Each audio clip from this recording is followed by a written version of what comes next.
Bonjour, je suis François Bouteille, société EAC. On a un site qui s'appelle AirProfil.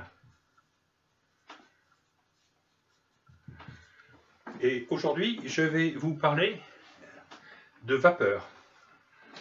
On va commencer à parler un peu de vapeur. Ce sera aujourd'hui le premier petit cours sur la vapeur. Comme on l'a fait pour l'air comprimé, pour l'eau glacée, on fera peut-être pour d'autres, nous allons examiner deux aspects qui sont liés, schéma et mesure.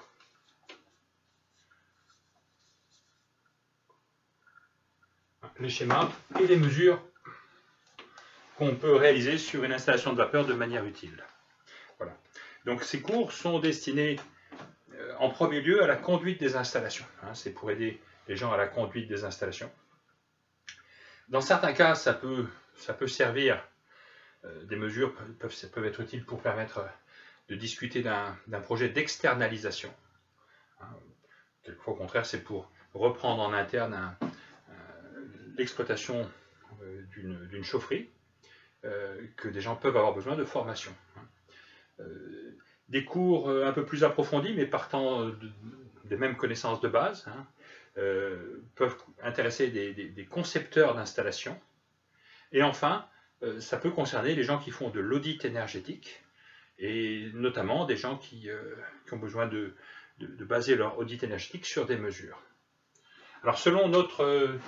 donc je présente ici le site internet AirProfil. Il y a airprofil.com et il y a également AirProfil sur YouTube. Et moi je suis François Bouteille. Alors, ces petits cours, on a choisi de les mettre à la disposition du public pour plusieurs raisons. D'abord, ça fait un peu connaître ma société, qui est en France, qui est basée à Angles-sur-Langlin, dans la Vienne. Mais on intervient dans la France entière, on intervient en Turquie, en Hongrie, au Cameroun une fois. Souvent sur l'Italie ou peut-être l'Angleterre, de temps en temps. Vous voyez, on pense que c'est utile donc de présenter à la fois nos prestations et les connaissances de base qui permettent aux clients de bien utiliser nos prestations. Voilà, c'est comme ça que j'ai raisonné.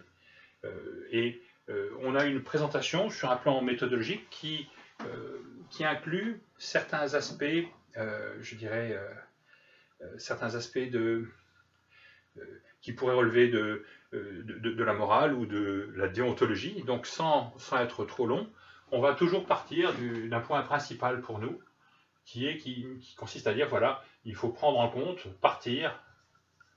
faire partir tous nos raisonnements, partir du besoin du client. Alors, je dirais du besoin du client industriel, puisque nous on travaille dans le domaine industriel, mais la vapeur pourrait avoir des usages dans d'autres domaines. Partir du besoin par opposition à une approche qui consisterait à vendre une chaudière, par exemple. Vous voyez, nous pensons que c'est très, très légitime de vendre des chaudières. Toutefois, voilà, pour nous, il est important de partir du besoin. Ça veut dire que nous devons être indépendants des gens qui, de manière très professionnelle et tout à fait légitime, vendent des équipements, de la robinetterie pour la vapeur, des chaudières, des calorifuges, vous voyez. Nous, on voudrait que notre travail d'auditeur, notre travail d'ingénieur, soit pas trop influencé, soit pas influencé du tout, si on pouvait, par des considérations plutôt commerciales. Voilà, on est des commerçants, on vend une activité commerciale, mais il ne faudrait pas qu'elle influence ce qu'on dit sur une installation quand on fait un audit ou une étude instrumentée. Voilà. Le deuxième point, on pense que c'est utile de montrer un peu l'ambiance dans le monde et chez nous au moment où on réalise ces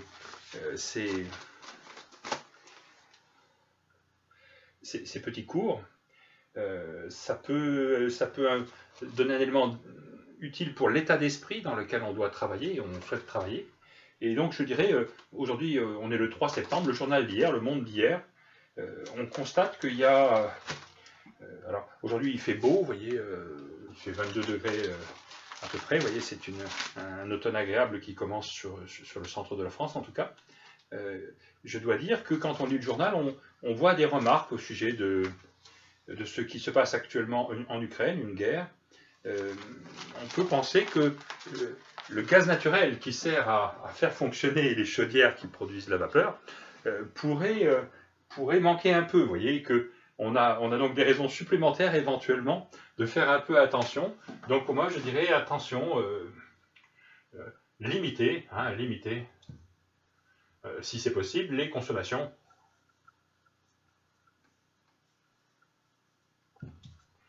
de gaz naturel. Pourquoi les limiter? Eh bien, pour des raisons de coût, peut-être aussi de disponibilité. Je dirais que quand on est dans une situation où on peut envisager comme but de limiter les consommations de gaz naturel, pas de limiter leur augmentation, mais de les réduire sensiblement, là on a vraiment besoin d'une approche indépendante. Bien sûr, les gens qui vendent du gaz, quand il y a une pénurie, participent aussi à la limitation du gaz, mais ils n'ont pas forcément pour but de réduire, par exemple, de 10% les effectifs de leurs salariés. Vous voyez, ça peut poser aussi un problème. Donc, cette notion, en tout cas, doit nous guider. On est dans une situation où même si on a des ressources en gaz qui ont augmenté au niveau mondial depuis quelques années avec les gaz de schiste aux États-Unis, attention, on peut avoir besoin des raisons d'être extrêmement rigoureux, je dirais, et d'utiliser quelquefois l'option suppression pour la vapeur ou pour tel ou tel usage de la vapeur. Vous voyez, il y a des usages de l'air comprimé qu'on peut remplacer, éviter complètement, remplacer par des ventilateurs pour refroidir des pièces. On a de même des usages de la vapeur qu'on peut supprimer complètement. Et c'est notre rôle d'attirer votre attention. C'est le genre de choses qu'on peut faire quand on fait un audit des usages. Ça, c'est ce point-là. Le point 2, c'est un souhait, vous voyez. Le souhait qu'on a, nous, c'est de coopérer. C'est un souhait général chez nous. Coopérer avec des experts.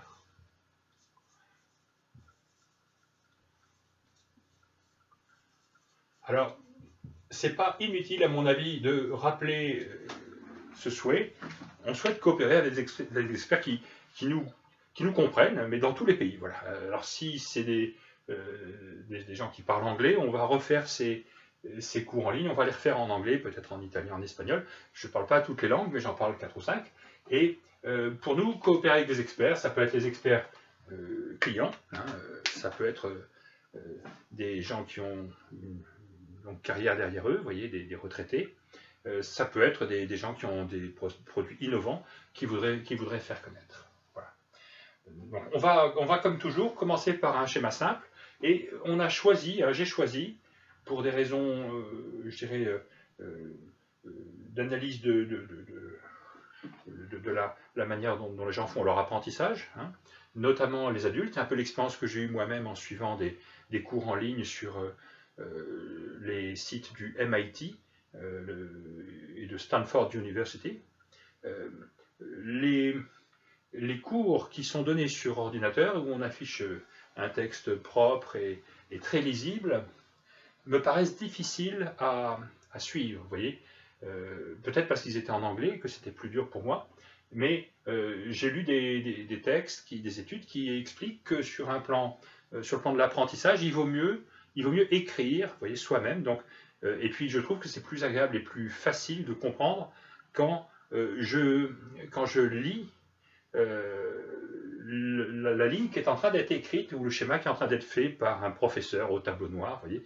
Alors ici, j'ai pas de craie, mais j'ai choisi de ne pas du tout mettre de jolis schémas sur PowerPoint. On sait faire du PowerPoint, mais là, j'ai choisi de travailler lentement en utilisant finalement l'écriture cursive.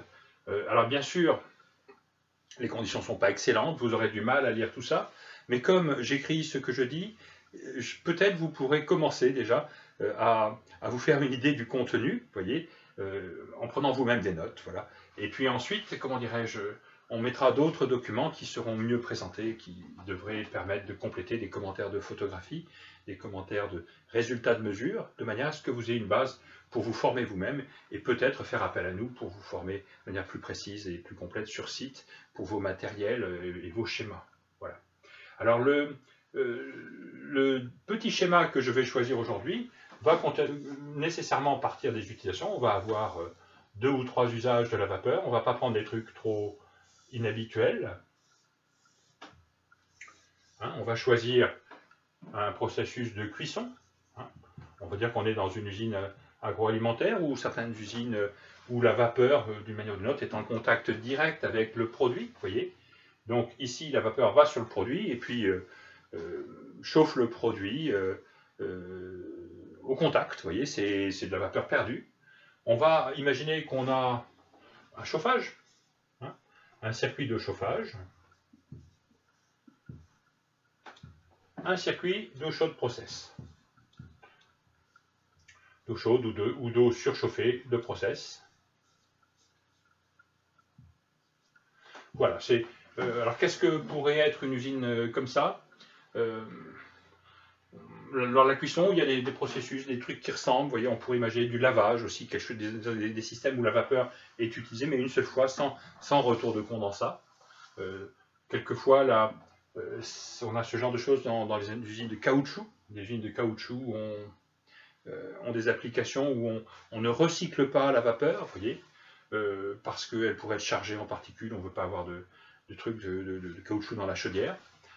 Voilà, on va partir là-dessus. On ne va pas envisager du tout dans ce cours la production d'électricité à partir de vapeur avec, comment dirais-je, on va peut-être y réfléchir à la fin, vous voyez, sur la partie, on va introduire la notion de cogénération à un moment donné.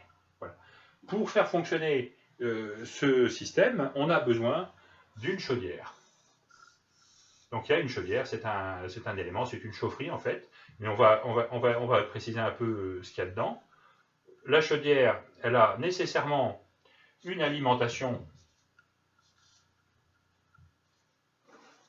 on va dire que c'est du gaz naturel. Quelquefois, il pourrait y avoir gaz nat plus X, hein, il pourrait y avoir du biogaz, il pourrait y avoir du fuel. Ça, c'est pas vraiment un composant, mais c'est un système qui existe. Il y a un poste de détente, il y a des choses comme ça. Il y a un comptage qui sert à la facturation par le réseau de distributeurs de gaz. Hein. On a absolument besoin d'une alime en eau,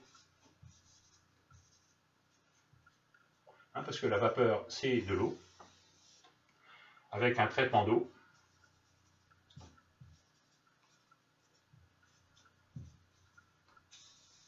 Au minimum, c'est de l'eau adoucie. Quelquefois, on va mettre de l'eau osmosée, vous voyez. Donc, il y a une bâche alimentaire, vous voyez, on ne va pas rentrer trop dans le détail, mais c'est des choses qui sont importantes. Une bâche alimentaire avec peut-être un dégazage. Depuis la chaudière, donc la chaudière reçoit de l'eau, elle reçoit du combustible. Bon, il y a une petite alimentation électrique, hein, puisqu'il y a quelques ventilateurs et pompes à faire fonctionner qui peuvent concerner la chaudière, il y a un peu d'automatisation. Et nous allons partir de la chaudière vers chacun des trois